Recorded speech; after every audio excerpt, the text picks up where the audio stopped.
I normally don't even drink tea, but we were out of coffee and I wanted to make something warm and nice, so I guess tea is the thing. It's Monday, and this weekend has been eventful. And unfortunately for, well, everyone with a normal and clear mind, it's been eventful in a bad way. It started off with the shooting of a rising star, a young lady with so much prospect and with so much in store for her, so much hope for a career, a life of doing good.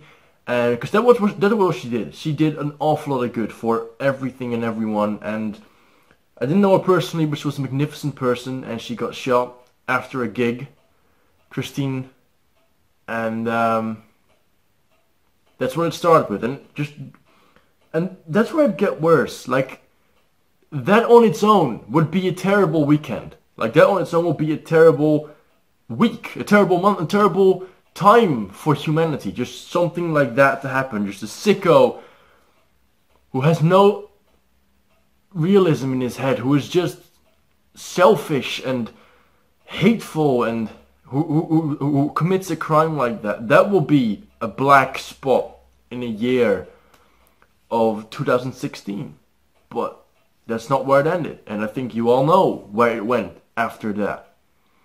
Of course, over the whole weekend we've had the problems in France with the Euros. I don't know if any of you, especially the Americans, might not be focused so much on that and on the football in general that's happening in France, but 35 to 40 English people were kicked and beaten into the hospital by Russian hooligans without provocation, without any reason other than hate and violence and thirst for blood, one might even say. And it's absolutely horrific. It makes me sick. I've seen some of the footage. I'm not gonna do that to you because it will either get kicked out of YouTube, and with good reason, and I just don't want to do that anyway. But English people were just sitting, and not just English people, but mostly English people, were sitting there in like pubs, drinking pints, and of course they were a bit drunk. They might be a bit annoying,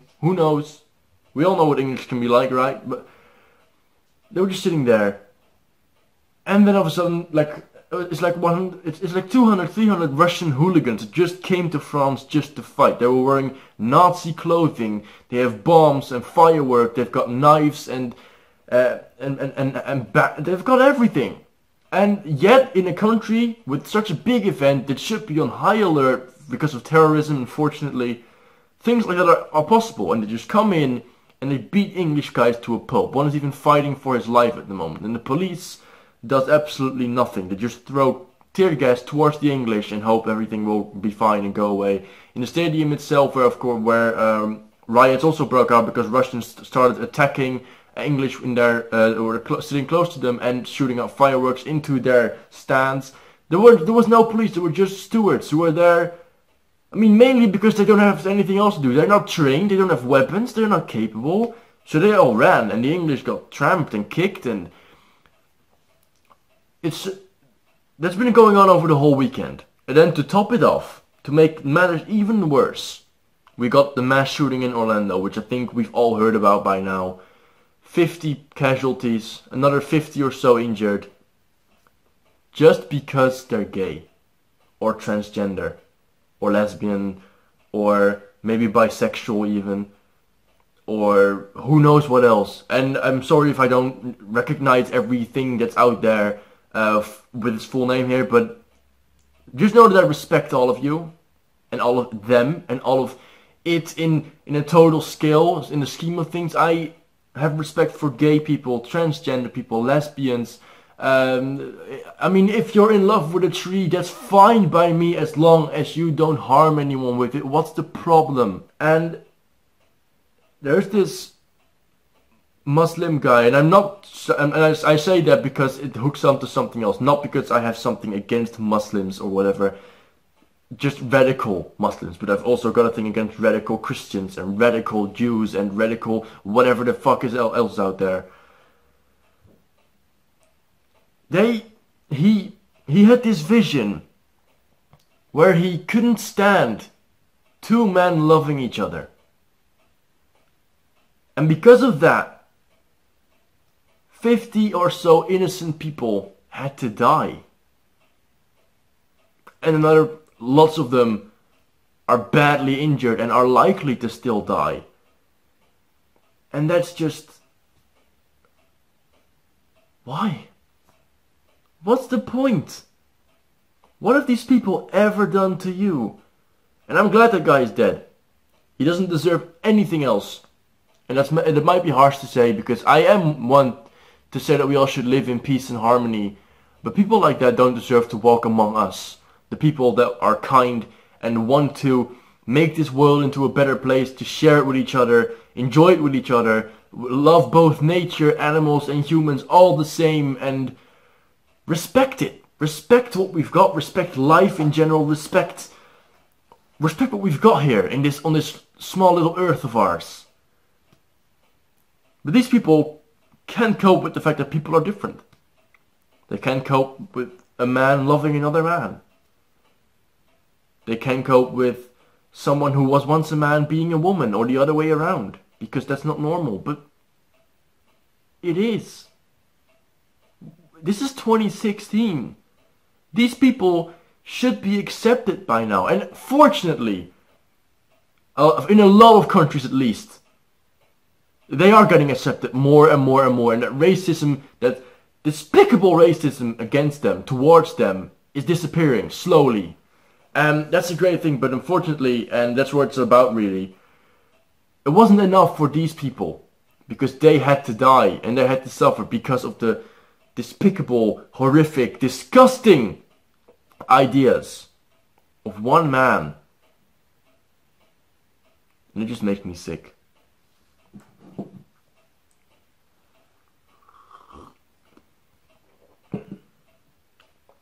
And of course you could talk about, again, Muslims and ISIS in that general being connected one way or another. You could talk about the gun laws in America, which have their flaws, a lot of them actually, and should be fixed. But like all those things like come together over this one central point where it all goes wrong every single time. Hatred. It's all about unnecessary hatred. And there's no need to hate someone who's different. They have their own lives, and as long as they don't harm you with it, why even bother paying any attention? Let's say you might not agree with gay rights. Let's say, I think you're an idiot. I'm just going to say it up in there. You are allowed to have your own opinion, don't get me wrong, and I respect that totally. But I think if you're against people being gay, something they've not chosen to do, something they are born with, and they can be happy with, and you're against that, I'm sorry, but I think you're an idiot. Again, I do respect it if you aren't, but I think you're dumb. As long as these people don't harm you, why even bother? Even if you don't agree with them, why even bother if they don't harm you? If these people don't do anything to you, this guy apparently was triggered by two men kissing in the street. What the fuck is your problem? That's affection. And of course, it's not necessary to like eat each other on the middle of the street, but that goes for gays, that goes for heterosexual, that goes for lesbians, that goes for anyone basically. But like this is just an act of plain hate and terrorism. We can't deny that it's also once again terrorism with ISIS, and I just hope we can all see the day, celebrate the day, where they get annihilated, every single one of them. I hope we can all once celebrate the day together in which gay marriage and gay rights are accepted in every single country in the world. I hope we can all celebrate and live to the day where every single religion is understanding of the other and is respectful of the other and understands that this might be my vision, but their vision can be different, and that's okay. I hope we will all approach the day when we can all stop shooting guns at each other, stop blowing rockets at each other, and instead blowing kisses and giving each other hugs and just be nice. Because in all honesty, being nice is the most easy thing to do. Hating something or someone or whatever is more difficult than loving, because it's going to eat on you too. And hatred should only be for the things that cause it. To just say it like that. We should only have hatred for the things that cause the hatred. We're talking terrorism, we're talking discrimination, we're talking racism. Those things are to be hated. The things that they cause should be hated. But don't hate each other. Don't ever go hate on each other, because we're here on Earth all together. We have no notion of how long, and we gotta make the most of it. So what can we do? You and me and everyone around you, be the best version of yourself. Be the best, be the nicest, be the kindest, and be the most loving person you can be. Make an effort. Buy someone a coffee. Tell a stranger their hair looks nice. You know, give someone a compliment if he did something right. Don't take that sort of thing for granted, because it's important to appreciate kindness in this world and embrace it. So you gotta be the best version of yourself you can be. And that's the only thing you can do, but it's a start of something, because you don't know how important it might be for the person you bought coffee for to realize that kindness is still apart from this world, and they might spread it too, and so on and so forth. It's not like because we are with over 7 billion that your say and your actions are not important, because your actions can either be the start of something great or the start of something horrific, like we've seen in Orlando. And just make sure that you are the start of something great. That's all you can do, and that's all I would ever ask you to do. Be the best version of yourself, go out there, be kind, love, and never, ever let hatred take over your life or anyone around you.